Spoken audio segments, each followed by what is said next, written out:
अस्सलाम वालेकुम, शराय दसूर से मैं हूं अब्दुल क़य्यूम सिद्दीकी और आप हैं एक्वेस के साथ। मेरे साथ जनाब तैयब बलोच साहब और जहांज़ेब अब्बासी साहब। एक बड़ा आइनी बहरान शायद एक मरतबा फिर पैदा हो रहा है और ये क्या खैबर पख्तूनख्वा असम्बली जो है उसके अंदर ये बहरान जन्म ले रहा है। और वो कैसे? मामला वही मखसूस नशिस्तों का है। वहाँ पर मखसूस नशिस्तों के हवाले से एक बहुत बड़ा राउंड ऑफ लिटिगेशन हुआ। फिर सुप्रीम कोर्ट ऑफ पाकिस्तान का फ़ैसला आया, आइनी बेंच का फ़ैसला आ गया और फिर जो है वो JUI PMLN का झगड़ा शुरू हो गया खैबर पख्तूनख्वा असम्बली के अंदर। और जो अरकान बहाल हुए हैं या जिनके नोटिफिकेशन हो गए हैं, जो सुप्रीम कोर्ट के जजमेंट, उनका हल्फ बर्दारी नहीं हो रही। उस हल्फ बर्दारी के हवाले से स्पीकर जो है वो कुछ कह रहा है और जो अरकान हैं वो इलेक्शन कमीशन ऑफ पाकिस्तान से रुजू कर रहे हैं। क्या हो रहा है? क्या पाकिस्तान तहरीक इंसाफ ने ये ठान लिया है कि हर मरतबा उन्होंने कोई ना कोई गैर आइनी काम ही करना है?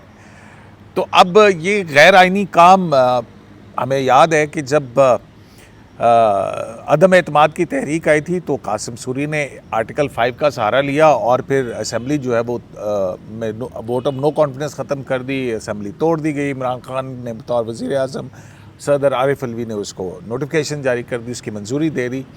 फिर सुप्रीम कोर्ट ने आज खुद नोटिस लिया और फिर इन तमाम इक़दामात को कलअदम करार दिया। और गो के उसमें एक जज साहब जो हैं उन्होंने लिखा कि ये आर्टिकल 6 की कार्रवाई जो है वो होनी चाहिए, लेकिन वो कभी नहीं हुई है। अब यहाँ ये बड़ी दिलचस्प इस वक्त सूरत हाल है कि सुप्रीम कोर्ट का फ़ैसला मौजूद है, स्पीकर के अपने इख्तियारात हैं, अरकान असम्बली से हल्फ नहीं लिया जा रहा है। सेनेट का इलेक्शन जो है 21 जुलाई उसका शेड्यूल आ चुका है। तो अब ये मामला किस तरफ जा सकता है, आइन कहता है, कानून क्या कहता है, उस पर बात करेंगे। और दूसरा, एक सुप्रीम कोर्ट ऑफ पाकिस्तान का बड़ा अहम फ़ैसला आया है जिसमें PTCL के जो पेंशन है उसके मुलाजमीन के हवाले से उनको उसका हकदार करार दिया गया है।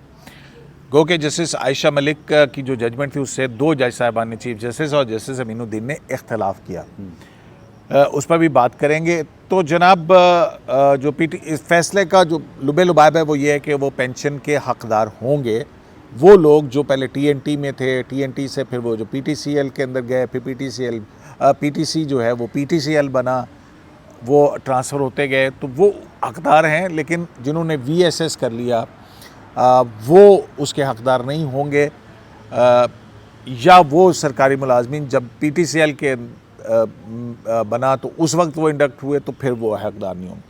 तो ये एक बड़ा अहम, कुछ 200 के करीब, पौने 200 के करीब वो दरख्वास्तें CPLAs और दीगर थी, उसका फ़ैसला गुज़िश्ता रोज़ आया। तो अपना जहांज़ेब अब्बासी साहब, क्या हो रहा है खैबर पख्तूनख्वा असम्बली के अंदर? सुना है कोई ख़त जो है PMLN के उन जो नशिस्तों के 6-7 लोग हैं उन्होंने इलेक्शन कमीशन को कोई ख़त लिखा है। क़य्यूम सिद्दीकी साहब, खैबर पख्तूनख्वा की सूबाई हुकूमत जो है, अली अमीन गंडापुर साहब की जो हुकूमत है, वो शायद ये चाह रही है, और बल्कि शायद क्या यकीनन जो इस वक्त के इक़दामात उनके हैं उससे ये लग रहा है कि जो 21 जुलाई को शेड्यूल है सेनेट इलेक्शन, ना सिर्फ उसको रोकने की कोशिश की जा रही है बल्कि उसके साथ साथ इस पूरे प्रोसेस को नहीं, वो कैसे रोक सकते हैं? सर, रोक इस वजह से सकते हैं कि मेंबरान जो रिज़र्व सीट्स केस का जजमेंट आया उसके बाद नहीं, अगर कोई शख्स जो है वो सेनेट में इलेक्शन वाले दिन MPA नहीं आता वोट डालने के लिए तो उससे इलेक्शन तो नहीं मुतासिर होता? नहीं, वो जो इलेक्टोरल कॉलेज है आखिर वो तो पूरा होगा ना। नहीं, इलेक्टोरल कॉलेज है ना, वो तो 6-7 नशिस्तें हैं। नहीं, 6-7 नहीं हैं। हाँ, कितनी हैं? और भी पॉलिटिकल पार्टीज़ हैं जिनमें जैसे JUI FE है, पीपल्स पार्टी है। तो हुआ ये टोटल कितनी मखसूस नशिस्तें जो हैं वो यहाँ खैबर पख्तूनख्वा में असम्बली के अंदर आएंगी? एग्जैक्ट मुझे इस बारे में अब मैंने चेक नहीं किया इसको, लेकिन कितनी हैं जी मखसूस नशिस्तें ये खैबर पख्तूनख्वा असम्बली में विमेन और अक़लियतों की? ज़रा आप इतनी देर में आप ज़रा चेक करें और आप बताएं। हाँ। तो हुआ ये कि जब ये सुप्रीम कोर्ट की तरफ से फ़ैसला आ गया, रिज़र्व सीट्स पे रिव्यू जो है वो एक्सेप्ट हो गया, तो उसके बाद 4 जुलाई को जो सेक्रेटरी हैं इलेक्शन कमीशन उमर साहब जो हैं, अच्छा, उन्होंने एक ख़त लिखा स्पीकर खैबर पख्तूनख्वा असम्बली को, और उन्होंने कहा जी कि आप ओथ के लिए जो है वो अरेंजमेंट्स करें। फिर उसके बाद एक और ख़त लिखा गया जिसमें ये कहा गया कि जो सेनेट का इलेक्शन होना है उसके लिए हमें हॉल दिया जाए, तो उसके लिए अरेंजमेंट भी किए जाएं। स्पीकर खैबर पख्तूनख्वा असम्बली ने दो टोक इनकार कर दिया इजलास बुलाने से, और ये कहा कि जब सेशन होगा तो उस वक्त ही मैं जो है वो ये ओथ हो सकेगा, और मैं ख़ुद से जो है वो इजलास नहीं बुला सकता। अच्छा, हाँ, उन्होंने ये कह दिया। हालांकि ख़त में आर्टिकल 65 का हवाला जो इलेक्शन कमीशन के सेक्रेटरी की तरफ से लिखा गया था, हाँ, वो लिखा गया आइन था के कि तो जी, लेना ज़रूरी है कि उस वक्त तक कोई शख्स हाउस में इंटर नहीं हो सकता और वोटिंग प्रोसेस में शामिल नहीं हो सकता जब तक उसने हल्फ न लिया। हाँ, आइनी रिक्वायरमेंट तो जब स्पीकर केपी असम्बली ने अब जवाबी ख़त में ये बात कह दी कि जी हम नहीं कर सकते, मेरे को तो पावर्स ही नहीं है इजलास बुलाने, मेरे को पावर्स ही नहीं है। तो फिर उसके बाद ये हुआ कि 7 MPAs हैं, उन्होंने एक ख़त लिखा है जो कि इलेक्शन कमीशन को, और उसमें CC किया गया है चीफ जस्टिस ऑफ पाकिस्तान और chief justice Peshawar high court को भी, और उसमें आर्टिकल 255 की सब क्लॉज 2 का हवाला देते हुए कहा गया है कि chief justice Peshawar high court जो हैं वो कोई पर्सन नॉमिनेट करें हमसे हल्फ लेने के लिए। तो ये वो तनाज़ है जनाब जो हर गुज़रते रोज़ के साथ साथ जो है वो इसमें मज़ीद हमें चीज़ें जो है वो उलझती और हुई नज़र इधर आ रही हैं। JUI पीपल्स पार्टी और PMLN के दरमियान भी मखसूस नशिस्तों के हवाले से है झगड़ा, वहाँ पे मामला चल और रहा वो है। एक हाई कोर्ट का ऑर्डर भी आ गया और वो इलेक्शन कमीशन को उन्होंने भेज दिया कि आप जी। ये नोटिफिकेशन जारी करें, उसको देखते जी, हुए एलोकेशन। एक तरफ ओथ नहीं हो रहा, तो दूसरी तरफ जो है वो आइन का आर्टिकल 109 भी तो है ना, जिसमें वो गवर्नर की पावर्स हैं। जी अब इस हवाले से जो है वो गवर्नर्स की पावर्स के हवाले से एक तो ये है कि जब असेंबली वजूद में आती है इंतखाबात के बाद, तो एक मुकर्ररा मुद्दत है जिस मुद्दत के अंदर गवर्नर जो है वो इजलास समन करता है, क्योंकि ओथ होता है, फिर उसके बाद पहला बिजनेस स्पीकर का इंतखाब और फिर दूसरी चीज़ें ओथ होता है, और फिर जो पुरानी असम्बली का स्पीकर होता है वो स्पीकर का ओहदा मुस्तकिल होता है, वो ओथ करता है और फिर उसके बाद वो सारी सूरत हाल होती है। तो अब क्या, अब ये एक अजीब सी सूरत हाल पैदा हो रही है ना कि क्या गवर्नर अपने तौर के ऊपर इजलास बुला सकता है? क्यों जी, अपना गवर्नर जो है पीपल्स पार्टी के हैं, तो गवर्नर अगर अपने तौर पर एक कानूनी राय ये भी है कि शायद गवर्नर अपने तौर पर इजलास बुला सकता है या नहीं बुला सकता, तो क्या होगा? सर, इसमें गवर्नर को इख्तियार तो है उसको इजलास बुलाने का, और इवन के जैसे कि कॉन्स्टिट्यूशन में भी लिखा हुआ है कि वो खिताब भी कर सकता है, वो इजलास भी बुला सकता है। कौमी असम्बली में भी हम यही देखते हैं कि मोस्टली सदर की जानिब से जो है वो बुलाया जाता है। और उसमें एक राय ये भी ज़रूर आ रही है कि अब इस मौजूदा क्राइसिस में, जो क्राइसिस जन्म ले रहा है, इसमें अगर खैबर पख्तूनख्वा असम्बली के जो स्पीकर हैं वो कह रहे हैं कि मेरा इख्तियार नहीं है, तो वो तो झूठ बोल रहे हैं, बेसिकली इख्तियार तो नहीं का है। देखिए, वो इसका मतलब ये है कि वो नहीं बुलाना चाहते, पहले भी तो फिर एक और प्रोविज़न है कि 1/4 अगर मेंबर्स जो हैं वो रिक्विजिट कर लें, तो इसका मतलब है कि अपोजिशन के पास 1/4 मेंबर्स का भी नहीं है, स्ट्रेंथ नहीं है, 1/4 जिसे कहते हैं ना, हाँ। वो तो हो जाती है ना।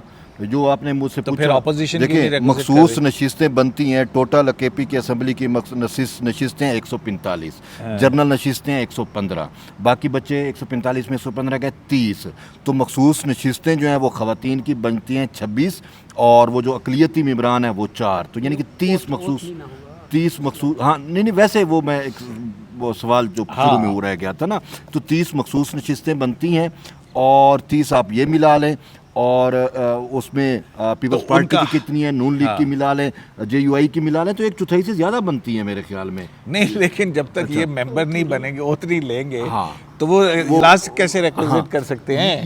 ये सवाल है कि चूंकि इनका ओथ नहीं है, पहले भी नहीं लिया गया और था, ऊपर से स्पीकर का ऑफिस जो है वो कॉन्स्टिट्यूशनल ऑफिस है, प्रोटेक्टेड ऑफिस है। बिल्कुल, तो इसमें अब तो हल क्या निकलेगा? हल जो है इसका ये निकल सकता है कि जो है वो गवर्नर वाला जो ऑप्शन है ठीक है, वो भी गवर्नर क्या करे? वो भी यूटिलाइज किया जा सकता है कि गवर्नर जो है वो अपने तौर पे भी तो बुला सकता है कि ये 21 को देखें। मतलब आप ये कह रहे हैं कि At most- गवर्नर आर्टिकल 109 के तहत असेंबली सेशन बुलाए और स्पीकर या डिप्टी स्पीकर या किसी को जो है वो कहे कि ओथ लें, और अगर वो नहीं लेते हैं तो वो फिर वो अपनी तौर के ऊपर किसी को नॉमिनेट कर दे कि वो इस इजलास के अंदर हल्फ ले।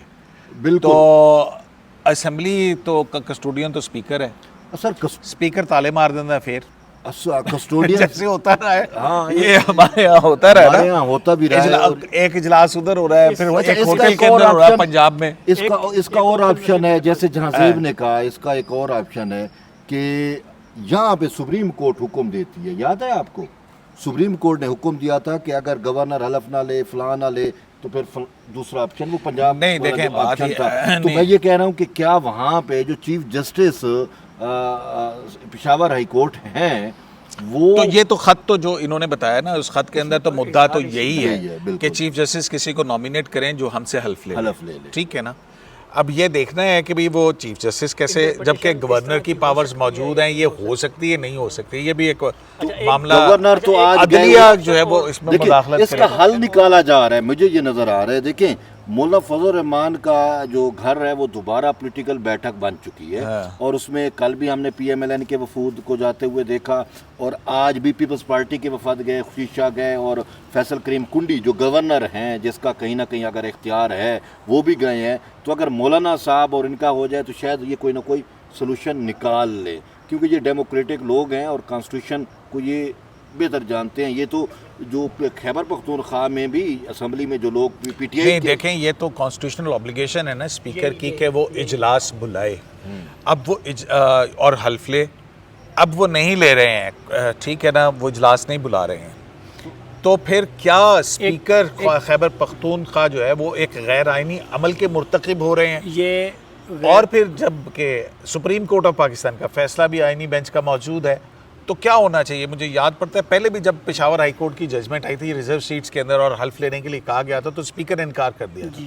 फिर स्पीकर के खिलाफ एक कंटेम्प्ट की दरखास्त भी गई थी। जी। अब ये भी देखना है कि स्पीकर के उसमें खिलाफ क्या तो होगा? इन्हें अदालती कार्रवाई हो सकती है। कॉन्स्टिट्यूशनल होता है उसका। अच्छा, एग्जैक्टली, ये भी इसका एक और तो- ऑप्शन आपको बताऊं। हाँ। एक और ऑप्शन सर ये है, स्पीकर को कैसे हटाया जाए, वो है वोट ऑफ नो एक- कॉन्फिडेंस के जरिए से। एक ऑप्शन ये है। तो क्या सुप्रीम ये- कोर्ट में कंटेम्प्ट की दरखास्त आनी नहीं, चाहिए? नहीं, कंटेम्प्ट की नहीं। देखें, फिर- एक तो फिर वो एक नया मामला शुरू हो जाएगा। सुप्रीम कोर्ट के जजमेंट की वायलेशन, और दूसरा एक आईनी जिम्मेदारी की तो स्पीकर पहले भी तो खैबर 8 पख्तूनख्वा अरकान की असेंबली सुप्रीम कोर्ट की जजमेंट थी, होते क्यों नहीं से अमल की था? उसके बारे में जो 2 जजों ने तो ये तो नहीं कहा था ना जी कि ये फैसला नहीं, बियॉन्ड दी minority थी वो तो। बियॉन्ड दी कॉन्स्टिट्यूशन है। माइनॉरिटी थी। वो ठीक है, लेकिन साहब वो सरदार जी का थर्मस था ना, मसला तो ये है। हाँ, ये ठीक है। अच्छा, अब यहाँ पे फिर एक ऑप्शन ये बचता है कि अदम एतमाद की तहरीक लाई जाए वज़ीर आला खैबर पख्तूनख्वा के लेकिन खिलाफ। वो भी ये और उसके लिए भाई सुन लें, वज़ीर सुन लें, आला सुन लें, खैबर सुन लें। पख्तूनख्वा के नहीं, खिलाफ नहीं, जो अदम एतमाद मेंबरान की हैं तहरीक इस है। वक्त उनका स्टेटस आज़ाद का है, वो बिलोंग नहीं करते भाईजान, political आप party से। समझे कि वो नहीं है, ठीक है ना। ऑपोजिशन लाएगी ना, ऑपोजिशन कौन है? JUI है, पीपल्स पार्टी है, PMLN है, जी। ठीक है। और बाकी जो है कितने अरकान हैं? 30 अरकान तो वो अभी उन्होंने बजट पास किया है कि नहीं किया? वो किया है, लेकिन वो तो फिर आप सुप्रीम ये कोर्ट किस के- प्रिजम्पशन पे कह सकते हैं? मैं ये कह रहा हूँ कि स्पीकर जो है वो मेरा ख्याल है कि ख़तरनाक ट्रेन के ऊपर जा, लेकिन ये बड़ी मज़ेदार सूरत हाल बन गई है कि आइन का आर्टिकल 109 भी है, 65 भी है, 252 जो आपने उसका कहा है, जी, और 255 रिक्वायरमेंट भी ये है कि जब तक वो होत नहीं लेते वो मेंबर असेंबली नहीं कंसीडर हो सकते, उनके कोई राइटिंग वोट नहीं हासिल हो सकते। इलेक्शन मुतासिर हो रही हैं। सेनेट का अब इलेक्शन अगर- 21 जुलाई को अब अगर schedule यहाँ है। पे कोई सुप्रीम कोर्ट में कंटेम्प्ट की पिटीशन डाल दे, वो देखें उन्होंने तो स्पीकर के अरकान ने खिलाफ कंटेम्प्ट contempt हो क्यों नहीं सकती डाली? है? अबे यही तो फिर ये भी मसला है ना फिर ये वही किचू बिचू तो फिर आप जो है वो कहते हैं कि पार्लियामेंट या उसकी जो है वो उसमें है, लेकिन अगर जो एक आईनी रिक्वायरमेंट है, देखें इजलास बुलाने के हवाले से वो नहीं पूरी होती, क्योंकि एक अभी भी पार्लियामेंट नामुकम्मल है, क्योंकि एक सूबे के अंदर इलेक्शन नहीं हुए, वो सेनेट के इलेक्शन नहीं हुए, तो फिर ये सारे कड़ीसी मीशी किधर जाएगी? ये नीची मिर्ची मेरे ख्याल में जो मैंने तो आपको ऑप्शन जो राय है वो बताई है कि मेरे ख्याल में ये वोट ऑफ नो कॉन्फिडेंस की तरफ जाएगी। नहीं, वो तो तब जाएगी ना और जब मुझे जाएगी। ये जो अभी जो जोड़ तोड़ हो रही है उसके लिए इजलास अभी- बुलाना तो लाजमी है। अभी जो और जोड़ फिर तोड़ हो आपको रही है सर्टेन जो है वो नाम वोट ऑफ नो कॉन्फिडेंस डालने के लिए आपको एक सर्टेन कितने अरकान, मेरे ख्याल में काफ़ी अरकान बन जाते हैं, कितना है वो वोट ऑफ नो कॉन्फिडेंस 115 तो इस टाइम टोटल स्ट्रेंथ। या फिर ये हो सकता है कि भाई गवर्नर के पास एक इख्तियार है कि वो कहे कि जी मेरे ख्याल में आप असम्बली का एतमाद खो चुके हैं। लेकिन असम्बली का एतमाद कैसे खो चुके हैं? अभी तो बजट पास किया उन्होंने, तो वो कौन सी सेटिस्फैक्ट्री रीजंस होंगी जिनकी बुनियाद के ऊपर ये हो? तो ये एक इस पे एक मेरे ख्याल में किरदार गवर्नर को भी अदा करने की ज़रूरत है। और अब क्या गवर्नर खैबर पख्तूनख्वा ने स्पीकर को ये कहा है कि आप इजलास बुलाएं, ना बुलाएं? अगर उन्होंने ये नहीं कहा तो इसकी क्या रीजनिंग है? ये भी एक इशू है जिसके ऊपर मेरे ख्याल में देखने वाली बात है। तो वो भी गौर कर रहे होंगे ना, क्यों जी? सर गवर्नर तो पाकिस्तान पीपल्स पार्टी के है ना, सर पाकिस्तान फैसल करीम कुंडी साहब। बिल्कुल, वो तो वही कहेंगे, वही करेंगे जो कॉन्स्टिट्यूशनली होगा। और साफ ज़ाहिर है कि वहाँ पे खैबर पख्तूनख्वा में बहुत सारी जो हैं चीज़ें चल रही हैं, और उसमें एक चीज़ ये जो तरीक़े अदम एतमाद वाली है ये भी जो है वो चल रही है। इस टाइम जो इशू है वो इस वजह से है, अब उनको ये पता है कि 11 सेनेटर मुंतखब होने हैं, 11 नशीस्तें खाली हैं खैबर पख्तूनख्वा की। अब उस पे भी तो मैं इसलिए तो कह रहा हूँ कि अच्छा। पार्लियामेंट तो इनकम्प्लीट है ना, हाँ, क्योंकि सेनेट, हाँ, कौमी असम्बली और बिल्कुल। जो ये दिस इज द अब पार्लियामेंट, अब पीटीआई जो है एक सूबे की नुमाइंदगी नहीं है वहाँ पे पीटीआई पार्लियामेंट में। चूँकि इस ज़िद पे है, पीटीआई को ये पता है कि अगर ये 30 नशिस्तें जो मखसूस नशिस्तें हैं ये ऐड हो जाती हैं तो वहाँ पे जो है वो खैबर पख्तूनख्वा की जो पीटीआई की हुकूमत है उसके लिए ख़तरात होंगे बहुत ज़्यादा। वो शायद सर्वाइव या सस्टेन ना फिर कर पाए। इस वजह से वो उन्होंने तो हत्तुल मकदूर कोशिश करनी है कि इसमें रखना डाल के ही रखें, ठीक है। और दूसरा उनको ये भी पता है कि अगर इन्होंने 30 अरकान शामिल हो गए और जो सेनेट इलेक्शन हुए तो उससे जो है वो पीटीआई के कम सेनेटर मुंतखब होंगे, तो वो तो अपनी पॉलिटिकल उस पर खेलेंगे। अब जो दूसरा अब हिज़्ब इख्तलाफ है खैबर पख्तूनख्वा में वो ये है कि वो किस विजडम के साथ तय चलते हैं। तो जिस तरीके से गवर्नर साहब यहाँ पे मौलाना फजल रहमान से उनकी मुलाकात हुई है, शायद वो कोई फार्मूला या कोई जो हल है वो शायद तजवीज़ किया जा रहा हो। तो ये तो अभी मुलाकात के बाद सारी चीज़ें होंगी और गवर्नर देखें कि इसमें क्या अपना इस्तेमाल करते हैं। गवर्नर का ओहदा जो है वो बड़ा मीनिंगफुल और बड़ा किरदार वाला हो गया है कि वो क्या किरदार है। चलें अब तो पीटी सेल का वो, हाँ जी, क्या मैं सिर्फ ये कहना चाह रहा हूँ कि केपी से ख़वातीन की जो 21 हैं नशिस्तें हैं मखसूस और रिज़र्व सीट्स जो हैं के अलावा जो अक़लियती नशिस्तें हैं वो 4 हैं तो ये 25 बन रही हैं नशिस्तें। तो ये 39-41 वाली डिबेट भी जो है वो तो काफ़ी खत्म ज़्यादा हो गई ना। नहीं वैसे कह रहा हूँ सुप्रीम वो कोर्ट तो में चलती खत्म हो रही गई है। ना। तो ये हाँ। अगर ये इस तरह की कोई हिजानी कैफियत रहती है तो ये केपी की देखिए, अब मज़े की बात यह है ना कि वो जब नो कॉन्फिडेंस वाला मामला हुआ था तो उस वक्त तो चीफ जस्टिस ने सो मोटो पावर्स ली थी। अब आ गई है 26वीं आईनी तरमीम। अब चीफ जस्टिस की वो सो मोटो पावर्स तो नहीं है ना उस तरह से, क्योंकि हम सुनने में यही है अभी तो 26वीं आईनी तरमीम और ये इख्तियारात के वाले से केस छुट्टियों के बाद जो है वो लगने जा रहा है। ये हमारे ज़राए का ख़बर है कि 26वीं आईनी तरमीम पर ये अदालती छुट्टियाँ ख़त्म होने के साथ ही बहुत सारी चीज़ें होने जा रही हैं, फिर छुट्टियाँ तो भी नहीं कोई जा सकेगा ठीक है ना। तो तरमीम की बातें चल रही हैं बीच में, वो अभी दूर है, वो हनूज दिल्ली दूर रास्ता है। तो अभी जो है वो इमीडिएटली वो जो है वो ये काम होने जा रहे हैं। तो जनाब ये बड़ी दिलचस्प आइनी और कानूनी सूरत हाल है कि खैबर पख्तूनख्वा के अंदर स्पीकर जो है वो असम्बली का इजलास नहीं बुला रहे, अरकान से हल्फ नहीं ले रहे, और उसके पीछे सुप्रीम कोर्ट ऑफ पाकिस्तान का फ़ैसला मौजूद है। स्पीकर की अपनी पावर्स हैं, पार्लियामेंट और अदलिया के अपने इख्तियारात हैं, और 26वीं आईनी तरमीम के बाद चीफ जस्टिस को इस तरह का सुओ मोटो भी नहीं ले सकते। तो अगर ऐसी सूरत के अंदर स्पीकर के खिलाफ कंटेम्प्ट की प्रोसीडिंग के हवाले से एक दरख्वास्त आई थी, कॉन्स्टिट्यूशनल बेंच का फैसला कॉन्स्टिट्यूशनल बेंच तो ले सकता है। कॉन्स्टिट्यूशन बेंच जो है वो तो सुओ मोटो देखने वाली बात है। मेरा ख्याल है कि अभी तक ये बात तय नहीं हो चुकी। अभी तो ये फर्स्ट इंप्रेशन होगा। हाँ, तो फिर ये केस ऑफ फर्स्ट इंप्रेशन होगा। तो लेकिन देखना है कि अगर कंटेम्प्ट की दरख्वास्त आ जाती है तो फिर क्या स्पीकर के खिलाफ कंटेम्प्ट होगी। तो और वो वही सूरत है कि फिर अगर स्पीकर के खिलाफ कंटेम्प्ट हो, आर्टिकल 6 तो हो सकता है, वो तो सुप्रीम कोर्ट ने भी कहा। नहीं, वो आर्टिकल 6 जो है वो किसी बुनियाद के ऊपर होगा ना। वो आर्टिकल 6 भी फेडरल गवर्नमेंट का फिर इख्तियार है। फिर और मामला जो है वो और तरफ चले जाएंगे। तो सूरत हाल मजे की है। गवर्नमेंट की सॉरी टू से गलती है। अगर ये कासिम सूरी को निशान इबरत बनाते तो आज वाला स्पीकर फौरी बुला लेता। ये भी है, देखिए चीज़ें तो उसी से जुड़ी हुई हैं ना। ये भी तो कॉन्स्टिट्यूशन का कमांड है जो वो फुलफिल नहीं कर रहा, सुप्रीम कोर्ट का आर्डर है वो भी फुलफिल नहीं कर रहा। तो इसका मतलब है कि वो आर्टिकल 6 के जुमरे में तो कहीं ना कहीं एडजस्ट होता है। सर दिन रह गए हैं टोटल 10। आज है 11 जुलाई और 21 जुलाई शेड्यूल है सेनेट इलेक्शन। क्या इलेक्शन कमीशन आगे कर सकता है शेड्यूल? हाँ, इलेक्शन कमीशन का इख्तियार तो है। वो कह सकते हैं कि जनाब ये इन हालात की बुनियाद के ऊपर। कब तक आगे करते रहेंगे? लेकिन ये इलेक्शन कमीशन से पूछना है फिर, जी है ना। बिल्कुल सही। और ये भी तो हो सकता है कि देखें सारी कॉरेस्पॉन्डेंस हो रही है तो ये एक रिकॉर्ड भी बन रहा है ना कि मतलब हम स्पीकर को कहते रहे, स्पीकर ने ये कहा, उसके बाद आया गवर्नर इस बात को अपने इस इख्तियार को आइन और कानून के नीचे, या वो भी गवर्नर का इस तरह इजलास बुलाना भी जो है वो गैर आइनी तो नहीं होगा। तो ये सारी चीज़ें हैं और दिलचस्प सूरत हाल है। तो हम तो यही देखेंगे कि क्या स्पीकर जो है वो गैर आइनी, जो कि कस्टोडियन ऑफ द हाउस है, क्या खैबर पख्तूनख्वा असम्बली के स्पीकर जो है वो गैर आइनी इक़दामात की तरफ बढ़ रहे हैं, तो फिर इसके क्या कॉन्सिक्वेंसेस हो सकते हैं। शरह दस्तूर से AQS लाइव से देख ले, कल है इसका इजलास। हाँ, कल सुप्रीम जुडिशल काउंसिल का भी इजलास है भाई। ओहो, ये तो भूल ही गए हम। तो जनाब क्या हो रहा है सुप्रीम जुडिशल काउंसिल के इजलास में?